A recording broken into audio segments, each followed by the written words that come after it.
안녕하세요. 책 데이트 시간입니다. 오늘 소개해드릴 책은 심리학이 돈을 말하다라는 책입니다.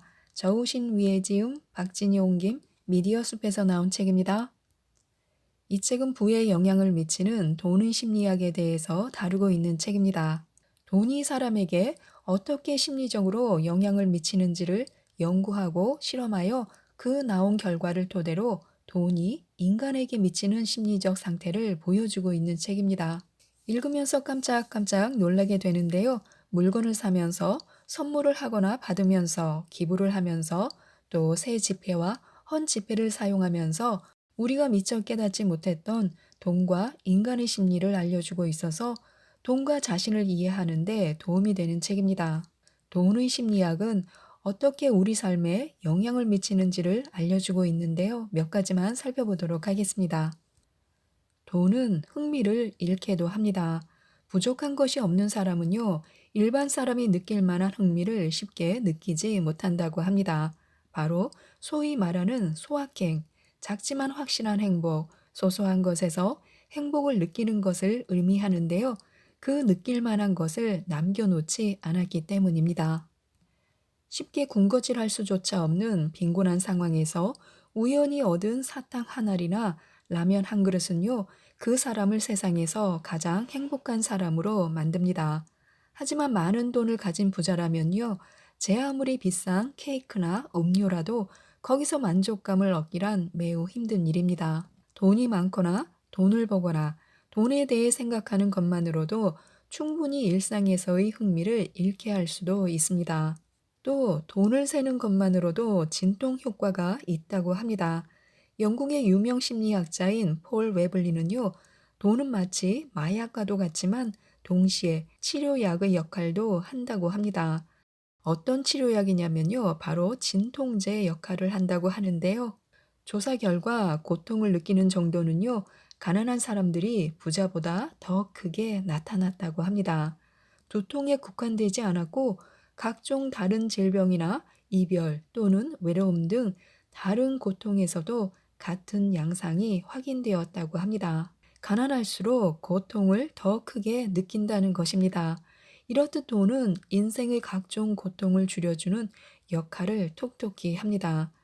돈이 행복을 가져올 수 있다가 아닌 돈은 진통제 역할을 한다는 것에 의미가 있습니다.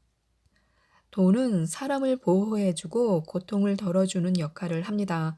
그리고 그 효과를 본 사람들은요, 일종의 자유를 느낀다고 합니다. 돈이 충분한 안정감과 자유를 준다고 생각할 때 사람들은 자신이 아주 강하다고 느끼며 하고 싶은 말을 마음대로 하게 됩니다.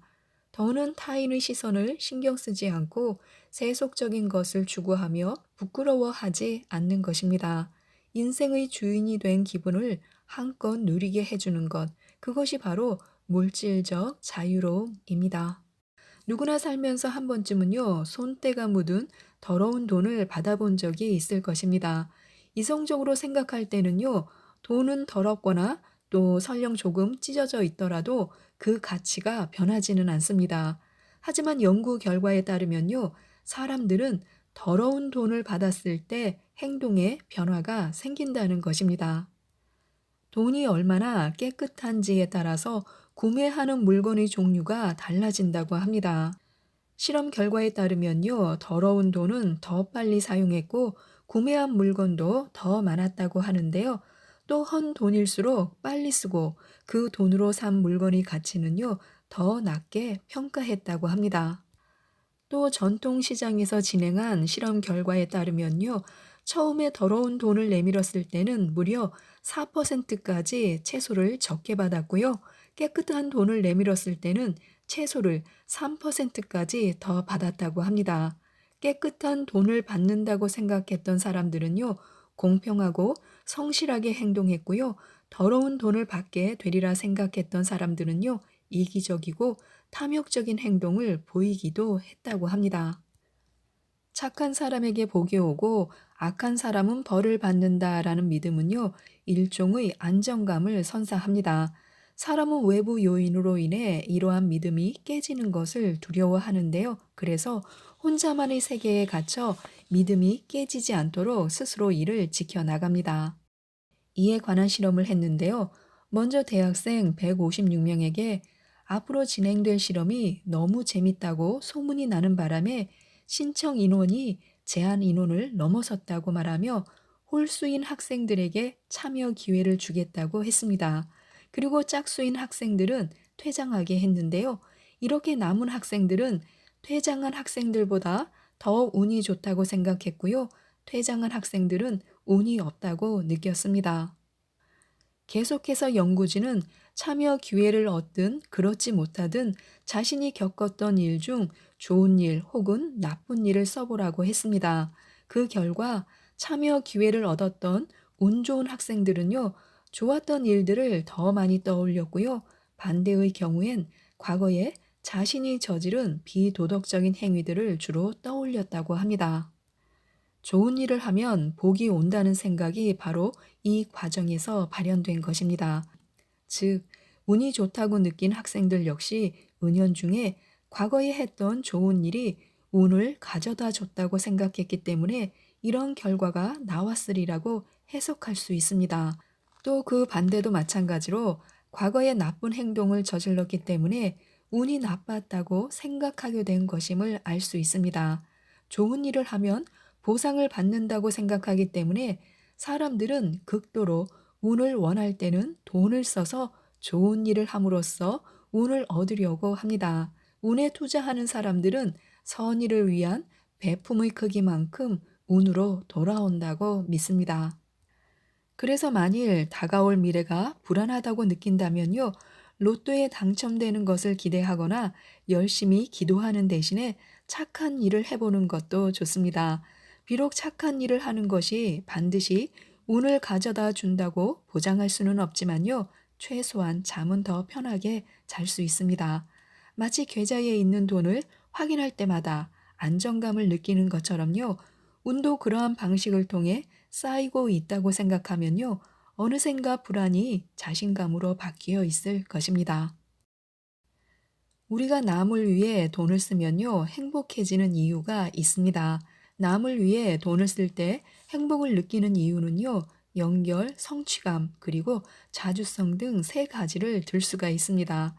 먼저 타인과 연결되었다고 생각하면요, 행복을 느끼게 됩니다. 돈으로 남을 돕는 것은요, 사회적 관계가 더 긴밀해지고 강렬해집니다. 사회적 관계가 두터워질수록 우리는 행복감을 느낍니다. 수입의 많고 적음과 학력의 높고 낮음은 행복에 큰 영향을 미치지 못하며 인간관계야말로 주된 역할을 합니다. 그뿐만 아니라 인간관계가 양호한 사람들은요, 육체적으로나 정신적으로나 더 건강하다는 것입니다. 돈을 다른 사람에게 쓸 때 사회적 관계망이 두터워집니다. 예를 들어, 결식 아동을 돕는 모금함에 돈을 넣는다고 해서 실질적으로 주변 사람들과 관계가 좋아지는 것은 아닙니다. 하지만 스스로 타인과 연결되어 있다는 기분이 들고 이를 통해 더 행복해집니다. 또 성취감은요, 일상에서 학습이나 일 등 다양한 방면에서 노력을 통해 얻을 수 있는 기분입니다. 반대로 노력에 대한 동기가 되기도 하는데요. 생애 첫 월급이나 장학금 등을 받으면요, 대부분은 이 돈을 자기를 위해 쓰기보다는 부모님이나 소중한 사람을 위해 선물을 사는 데 씁니다. 물론 주된 이유는 보답이지만요, 선물을 할 때 성취감이 고취되는 것도 한몫합니다. 마지막으로 남을 위해 돈을 쓰면요, 자주성이 있음을 알게 됩니다. 내가 아닌 남을 위해 하는 소비는요, 물질적 탐욕을 떨치고 스스로를 제어할 수 있다는 기분을 느끼게 해줍니다. 물질에 이끌리지 않고 스스로 소비 대상을 결정하는 자주적인 사람이 되는 것입니다. 또한 행복해지고 싶다면요, 물건보다는 경험을 사는 것이 좋습니다. 돈을 써도 행복해지지 않는다면요, 제대로 돈을 쓴 것이 아닙니다. 그럼 어디에 돈을 써야 더 행복해질 수 있을까요? 심리 전문가들은요, 물건이 아닌 경험을 사라고 조언합니다. 경험이란 일정 기간의 경험을 의미하는데요. 여행이나 강좌 듣기, 영화 보기 등이 모두 경험에 속합니다. 소비의 목적이 어떤 유형의 상품이라면요, 그것은 재산의 일부가 될 수 있습니다. 명품 가방이나 값비싼 목걸이, 반지 등이 그렇습니다. 하지만 소비의 목적이 인생의 경험을 사는 것이라면요, 그것은 삶의 재산이 될 수 있습니다. 행복해지고 싶다면요, 물건을 사기보단 경험을 사는 것입니다. 경험은 시간을 꽃으로 만들어 우리가 그것을 음미할 수 있게 함으로써 더 크고 지속적인 행복을 남깁니다. 한 사람의 인생은요, 무엇을 가졌느냐가 아닌 무엇을 했느냐로 정의된다는 것을 기억해야 합니다. 돈을 절약하고 싶을 때는요, 액면 효과를 기억하시면 좋을 것 같습니다. 만약에 400원 하는 아이스크림을 사려고 하는데요, 지갑에 있는 돈이 딱 10,000원짜리 지폐 한 장뿐이라면요, 이 아이스크림을 사기가 좀 꺼려집니다. 반면 500원짜리 동전이 있다면요, 망설이지 않고 사게 됩니다. 잔돈을 들고 다니지 않으면요, 돈을 아낄 수 있다고 합니다. 지갑에 1,000원짜리 지폐 10장이 있다면요, 10,000원짜리 지폐 한 장이 있을 때보다 더 빨리 돈을 소진한 경험이 다들 있을 것입니다. 동전이 많으면 얼른 써버리고 싶지만요, 5만 원짜리 지폐는요, 빨리 깨버리고 싶지가 않습니다. 이성적으로 생각할 때는요, 1,000원짜리 10장이나 10,000원짜리 한 장이나 그 값은 똑같습니다. 하지만 우리는 지폐 액면가에 따라서 그 용도를 정하는 비이성적 사고를 더 자주 합니다. 작은 액면가의 돈은 모아두고 큰 액면가의 돈을 지갑에 넣고 다니면 돈을 절약할 수 있습니다. 요즘은 핸드폰으로 결제하는 시대여서 핸드폰 결제를 막아놓는 것도 돈을 아낄 수 있는 방법이 될 수 있습니다.